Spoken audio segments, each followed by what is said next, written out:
All right, fellow babies, welcome back to Pachter Factor on SIFTD.net, and to our Patreon patrons and our YouTube subscribers, thank you so much. You're getting it real time.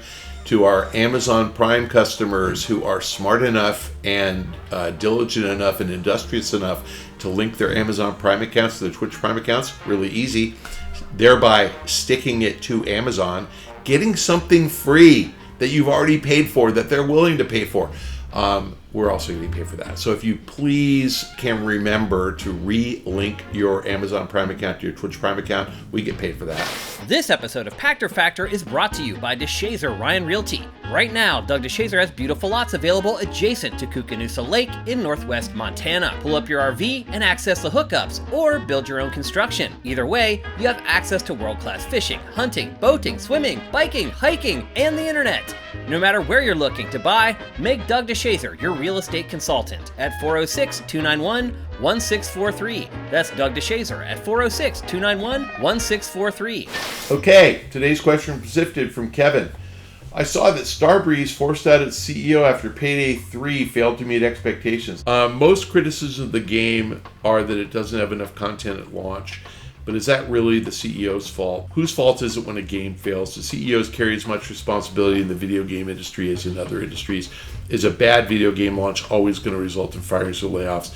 If so, is this type of environment sustainable?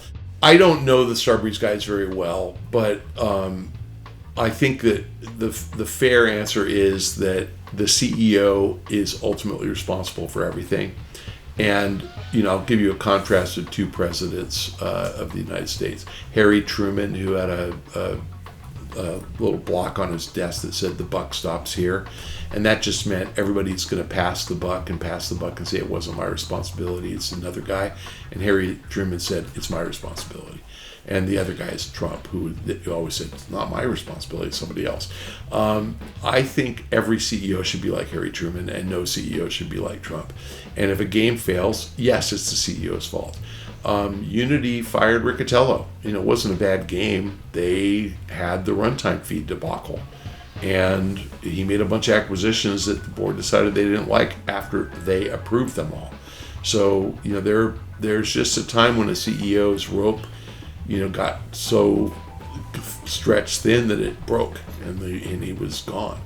I don't know what happened in Starbreeze. I don't know if this was the straw that broke the camel's back, or that they had all their eggs in one basket and thought Payday 3 should sell 50 million copies and it sold 5. I don't know the answer.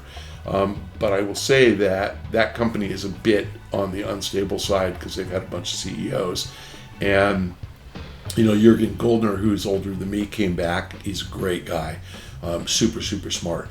But he's not there as a permanent, regular, full-time CEO. He'll be there for a year while they figure it out.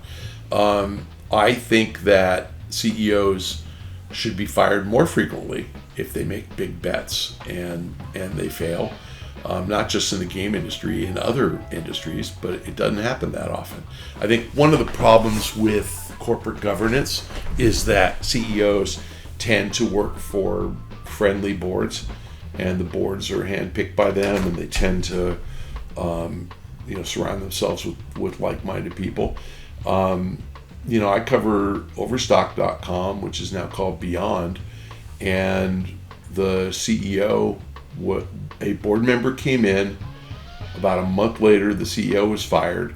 About a month later, the chairman of the board resigned, and the new board member became the chairman, and now is the executive chairman. So one guy made it happen. And in fairness, I think the guy's doing the right thing. The new guy is right, and the old guys were wrong. And just among them, and this is really simple, Overstock was a brand. They bought Bed Bath & Beyond out of bankruptcy, just the brand, and they rebranded their company to Bed Bath & Beyond, but they dropped the Overstock brand. And new CEO, executive chairman, first order of business was, we're bringing back the Overstock brand. Why would you destroy that? Have 2 brands. And then they just bought Zulily. Now they have 3 brands. That's pretty smart. But again, I watched it happen in real time. Didn't even occur to me when they flushed the Overstock brand that was stupid. It took and because I'm not that good at retail, it took a smart retail guy, Marcus Lemonis, I love him, who came in and said, no, you don't erode the brand quality. I criticized in an earlier episode, HBO for changing their name to Max.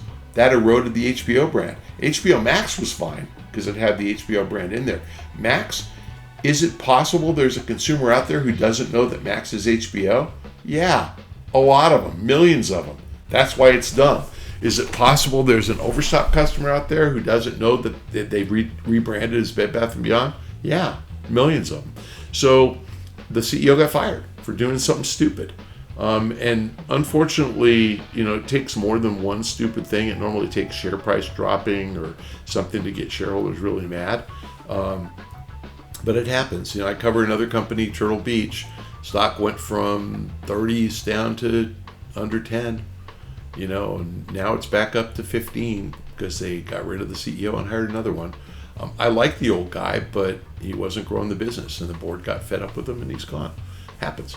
So CEOs are absolutely responsible for business results, and when a game disappoints, if it's EA putting out a Major League Baseball game that disappoints, I think the market will look the other way.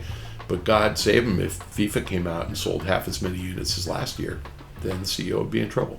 You can't screw up big IP, and Payday is pretty big. I don't think you can have an unstable company. I think that investors like stability, consumers like stability. You want to understand what the company's all about, and that's why I said I don't know enough about Starbreeze to know how many times they've had bad games.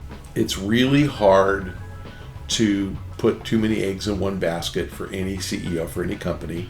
And if you're overly dependent on the success of a single title and that title doesn't work, then you're susceptible to firing people and CEO losing his job. Is it sustainable? It's not. I mean, the best companies are diversified. They have more than one product. And, I think that even if you look at the giant companies like Google, they have search and they have cloud and they have YouTube. They might, which are three giant businesses. It's really hard to have one. I mean, you could say that Facebook, but Facebook has Instagram and WhatsApp. I mean, it's really hard to be a single product. Like Snap and Twitter, hard. They're hard because if they don't grow, you have turnover in the leadership. It's really, really hard. So, creative companies, game companies should have a bunch of brands. And one of the reasons Ubisoft stock is dragging along a 5-year low is because they just haven't grown the number of brands that they publish each year. They have about 15 or 20. I mean, they have a lot. They just can't manage to get more than 3 of them out in a given year. And so the stock can't get out of its own way. It's our top pick. I love it because I think they're finally ready and things are going to start to work for them. But it's a really hard bet, and you can't fire that CEO because he owns 15% or so of this company, and the board is handpicked. But no, it's not sustainable to have constant turnover and firing people. If people go to work for a company and think I'm one game away from being fired, they're not going to go there. You're never going to recruit again. It's not sustainable. So good question. That's it for me, fellow babies. Thanks for joining us on Pachter Factor. If you're a Patreon patron or a YouTube subscriber, thank you. If you are not a dope and you're not lazy and you've linked your Amazon Prime account to your Twitch Prime account, you have stuck it to Amazon. Good for you. Thank you. It was easy to do. If you haven't done it in a couple months, you have to relink it. So please remember to relink it. And I promise I will tell everybody how smart and industrious you are rather than how stupid and lazy you are. So be smart and industrious. Link Amazon Prime to Twitch Prime. Stick it to Amazon. See you next time.